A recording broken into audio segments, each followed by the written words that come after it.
মুশরিকরা পূজা করলো, এই পূজাতে গেলে ঘৃণা করা উচিত। এদেরকে সমর্থন দানের লোক এদের কাছে গেল, সুযোগ সুবিধা কেমন আর বেশি দেওয়া যায় সেই চেষ্টা করলো, নাউজুবিল্লাহ। তাহলে সব এগুলি কাফের হয়ে গেছে, মুসলমানই তো না। এই মুসলমানের শুরু থাকলে কি হবে, তো মুসলমান না।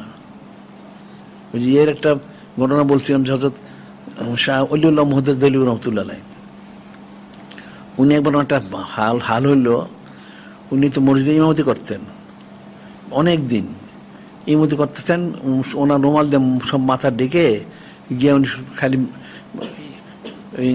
ইমামতির জায়গায় দাঁড়ায় নামাজ পড়ে, আবার সরাসরি ফিরে যান গে, কারোর সাথে দেখা সাক্ষাৎ করেন না। অনেক দিন এরকম হইলো। তো মুসল্লি একদিন বলল, হুজুর এটা কেমন হইলো, আপনি এখানে একটু বসেন, আমরা কথা শুনেন না, আমাদের দিকে তাকান না, কারণটা কি? তিনি বললেন যে দেখো, আমি কিভাবে তোমার সাথে কথা বলবো, কিভাবে এখানে আমি আসবো, আমি ঢুকলে দেখি সব এখানে গরু ছাগল কুকুর শুকর কুত্তা বসায় এনে, সব মানুষ দেখি না একটাও, তো কারেন্ট নামাজ পড়বো। এই জন্য আমি কোনোদিন না তাকায় শুধু আসছা নামাজটা পরে আমি যাই গিয়া।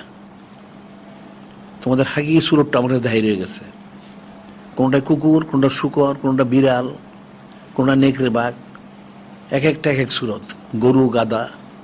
তো গরু গাদা এগুলি নামাজ হবে কেমনে, নামাজ পড়াতে পারবো না। এই জন্য আমি দেখি না, একদম সরাসরি আসি, নামাজটা পরে সরাসরি যাই গিয়া। তাই আমি ফিকির করতে সবার এই সুরতি হয়ে গেছে। কিন্তু মুসলমান গেলে তো মানুষের সুরত দেখতে, সুরত আসলে তো মানুষ না, এগুলি বাল্য মাদাল, পশুর থেকে অদম, হারাম কাজ করে সারাদিন, হারাম কাজেই সমর্থন দেয়, এটা নেক কাজে তো সমর্থন দেয় না। এদের কাজ হবে কেমনে? এই জন্য বললাম যে এই বিষয়গুলি শক্ত বলা বলি উচিত, লেখালে উচিত, মুসলমানদের সচেতন করা উচিত। তোমরা মুসলমান হও, কাফের থেকো না।